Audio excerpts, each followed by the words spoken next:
Hello, and welcome to Whisper Down the Lane, a horror reading channel. Today, I am reading to you Whisper Down the Lane, the book where I got my username title from. Content warning, there is gore, school shootings, and other triggering topics. There will be a full list in the description. Please take the time now to pause and read that.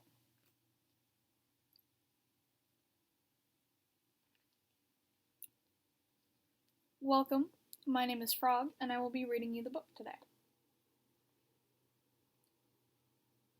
We're starting with Chapter 1, Damned If You Don't, Richard, 2013. They found Professor Howdy spread across the soccer field, what was left of him anyway. His chest cavity had been carefully cracked open, his rib cage fanning back as if it were the glistening trigger hairs on a Venus flytrap, patiently waiting for its prey to wander inside its gaping maw. The entirety of his intestines, large and small, had been gingerly unspooled to the end of their connective tissue across the lawn in some sort of luminous pattern. I say luminous because his guts looked like beams of wet sunlight radiating out from his hollow self. Pattern, because there seemed to be a particular, methodology to the placement of the organs. Someone arranged them to look this way, on purpose, to see. For who, though? It felt like it was meant to be revered. I say revered because even to my eye, there was something beatific to the way his body was presented. Holy, almost. And trust me, this is coming from a completely non-religious person. I've never set foot inside a church. That's not entirely true. There were a few visits to Sunday school that I can barely recall to this point. Distant memories by now. I vaguely remember taking communion as a kid once. Take and eat, the pastor said as he passed a stale cracker past my lips, for this is my body. That dry, sacramental wafer adhered itself to the roof of my mouth. I couldn't wash out the pasty undertaste for the rest of the day, stuck with this phantom flavor on my tongue. But that was years ago. A whole other lifetime ago. All I'm trying to say is that even I could sense the awe of this grisly exhibition, feel it somehow, the downright ardor of it. Professor Howdy's lungs fanned out like angel wings flapping against the grass.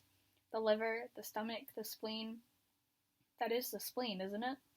Placed with exacting precision. Each organ was its own celestial body orbiting the corpse it had erupted from.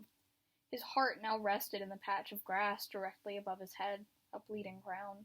Dawn broke an hour or so before our school's groundskeeper, Diego, I think his name is, discovered the poor professor. The morning sun found his body first pelt glistening in the dew.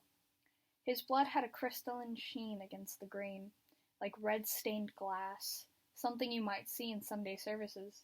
Saint Howdy, our school's tragic rabbit, angelic white fur, and glazed-over pink eyes captured among the other apostles.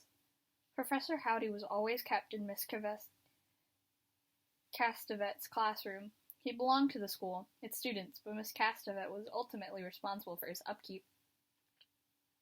That meant cleaning out his cage, feeding him, picking up the poo pellets, and the nitty-gritty stuff no one else, particularly the kids, ever wanted to get their hands dirty doing. Students were always welcome to stop by Miss Castevet's room and pay Professor Howdy a visit. She set up designated feeding hours for anyone to swing by and offer up a handful of rabbit chow for him to nibble directly from their palm.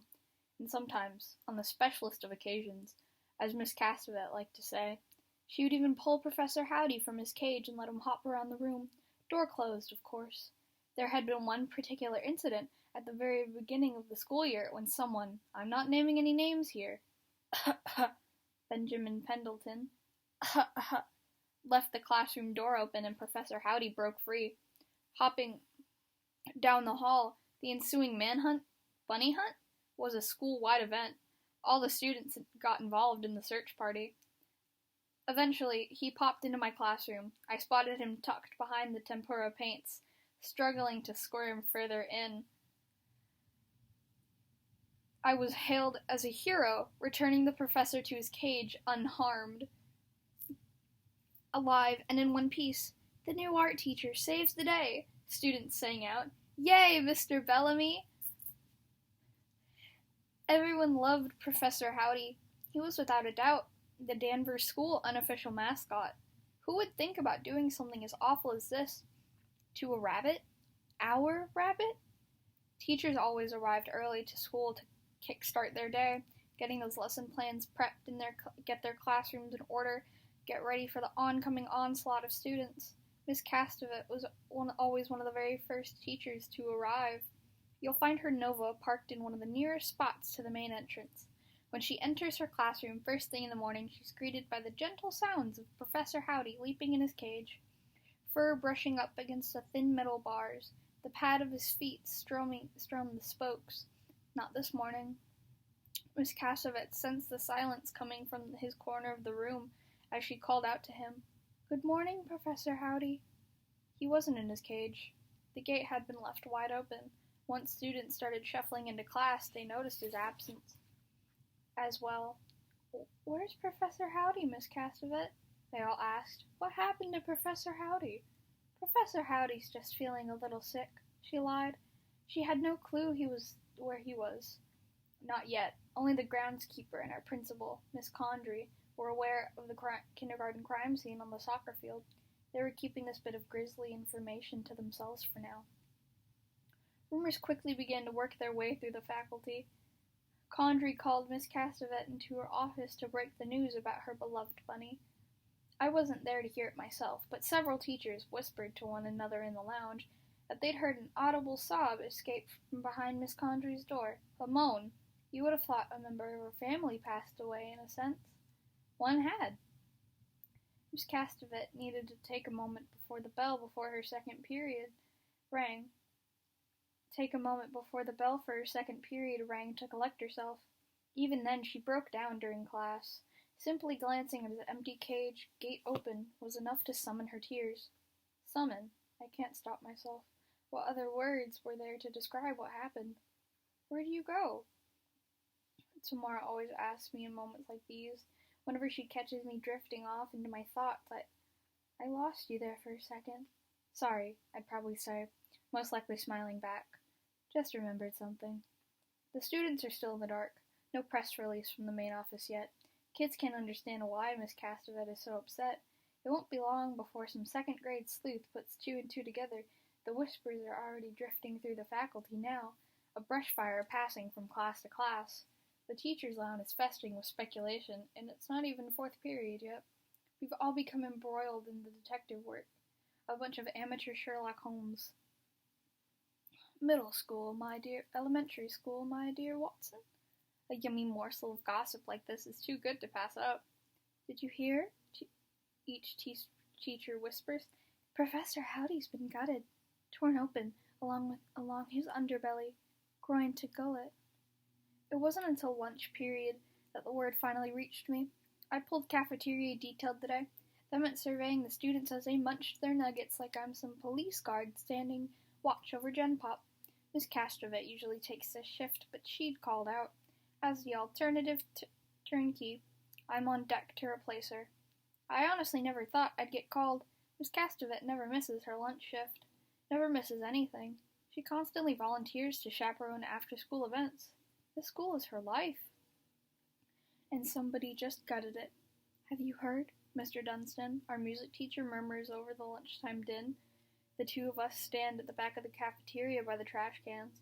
Kids dump what's left of their lunch, creating a congealing mound of bread and chicken, cutlets, and chocolate milk. Hear what? Professor Howdy, he whispers, rather mock conspiratorially, as the students might be eavesdropping on our conversation. Not that these kids care what us adults natter on about, except her, that girl over there, all the way across the cafeteria. Corn silk blonde hair. She's looking right at me. I spot her as Mr. Dunstan murmurs into my ear.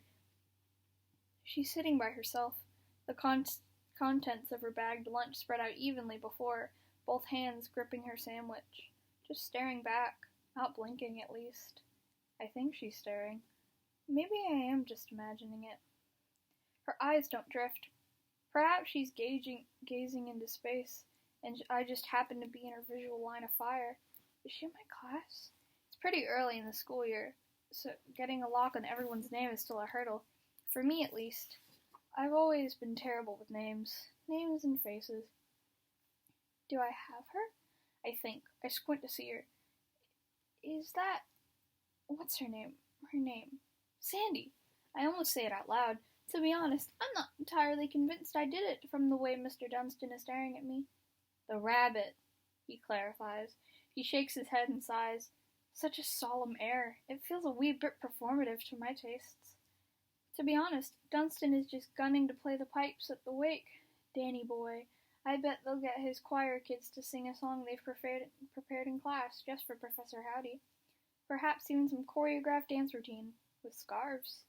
How awful, he says, humming the initial strands of some funeral dirge. Dunstan strikes me as a doughy Humpty Dumpty. His oval-shaped torso and bald pate glisten with the thinnest sheen of perspiration. The man is perpetually sweating, always licking his lips, always humming an ethereal strain to an unknown song, a symphony hiding behind his lips. Seemingly unaware that he's even doing it, he has left me in suspense for long enough, leaning over and whispering into my ear that someone eviscerated our school's unofficial mascot. They're saying, he whispers, his eyes still on the kids, the warmth of his breath spreading down my neck. It looked ritualistic. He doesn't know I've already seen it for myself, that I was the one who discovered the body. I bike to school, no car for me. I let my license lapse at some point a while back, and I still haven't renewed it. There's a well-furrowed bike path that cuts through the surrounding woods behind the building, allowing kids who live on the south side to swing their way to school. You have to cut through the soccer field to get here. I can bike to work in 10 minutes flat. This morning was no different, until I noticed that patch of white. Braking, I turned to take in the glistening spectacle. My first thought was the groundskeeper must have run the rabbit over with his lawnmower without realizing it.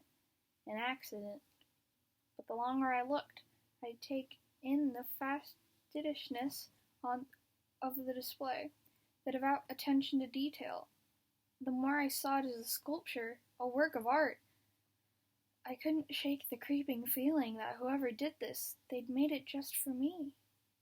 It's all for you, Richard, I heard the rabbit whisper. All for you.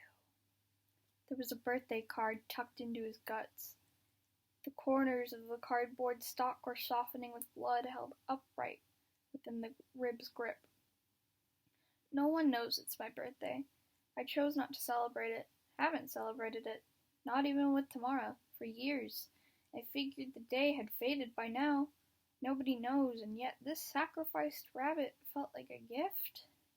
A present someone went ahead and unwrapped without me. Carefully plucked the card out from Professor Rowdy's ribcage, making sure not to touch any of the blood. It was an old card, printed years ago, yellowing around the edges. The picture on the front was of a dimple-cheeked baby emerging from a head of lettuce. The leaves unfurled around his pudgy body, this plump infant sprouting out from the soil itself. A Cabbage Patch Kid. I haven't seen one of them in years. These dolls were all the rage when I was a kid. They flew right off the shelves every Christmas. Children were given an adoption certificate with each doll. You had to take an oath to raise them. Kids were instructed to hold up their right hand in front of an adult and pledge, I promise to love my Cabbage Patch Kid with all my heart. I remember these dolls were kicking up some dust in my hometown. Boys and girls suddenly weren't allowed to bring their Cabbage Patch dolls to school anymore, because some fundamentalist mother on the school board believed they were possessed. By signing that contract and taking that oath, children were bringing the devil into their homes. It seems so silly now, but back then, people actually believed these toys were vessels for the devil. Can you imagine? The local church even hosted a Cabbage Patch burning. They tossed dozens of dolls into a pile and lit them up, the flames swallowing that patch whole. It's just some stupid-looking dolls. Dimples and blank eyes, bovine smiles. That's all they were. So why were my wrists shaking? I had opened that card in red crayon, the letters loose and crooked as if a child had scribbled it. It read, "Circle time." And that's the end of chapter 1. I will leave an entire list of the triggers that this book goes through in the description and a comment. If any of them disturb you, I will remember to say them in the beginning of every chapter. Thank you for taking the time out of your day to listen, and I will be back tomorrow with another chapter. Stay safe, stay sane, and don't look at any angelic rabbits in your free time.